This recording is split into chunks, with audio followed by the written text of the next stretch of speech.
কলকাতার অভিনেতারা তাদের অভিনয় গুণে জয় করে নিয়েছে হাজারো দর্শকের মন। আমরা হয়তো তাদের সম্পর্কে অনেক কিছুই জানি, কিন্তু আমরা কি জানি তাদের পড়াশোনা কতদূর? তবে চলুন জেনে নেওয়া যাক কলকাতার অভিনেতাদের কারবিদ্যা কতদূর। মিঠুন চক্রবর্তী, তিনি স্কটিশ চার্চ কলেজ থেকে কেমিস্ট্রিতে পড়াশোনা শেষ করেন। পরে তিনি ভারতের পুনেতে অবস্থিত ভারতীয় ফিল্ম ও টেলিভিশন সংস্থা থেকে গ্র্যাজুয়েশন শেষ করেন। কলকাতার হার্টথ্রব নায়ক দেব, তিনি বন্দ্রার পুরুষোত্তম হাই স্কুল ও পরে পুনের বিদ্যাপীঠ বিশ্ববিদ্যালয় থেকে কম্পিউটার ইঞ্জিনিয়ারিংয়ে ডিপ্লোমা ডিগ্রি নেন।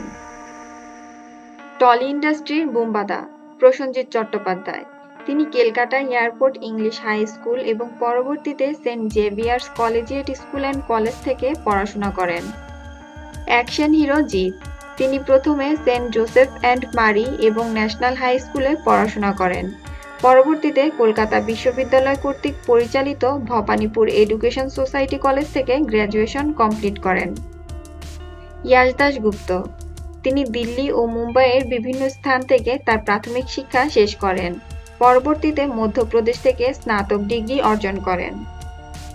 অঙ্কুশ হাজরা, অঙ্কুশ হলিরক স্কুল এবং ইস্ট ওয়েস্ট মডেল স্কুলে পড়াশোনা করেন। এরপর কলকাতার দি হেরিটেজ একাডেমি থেকে বিবিএ কমপ্লিট করেন।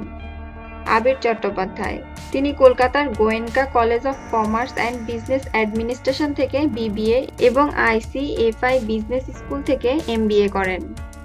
তো বন্ধুরা, বোঝাই যাচ্ছে কলকাতার অভিনেতাদের শিক্ষাগত যোগ্যতাটা কতটাই পোক্ত।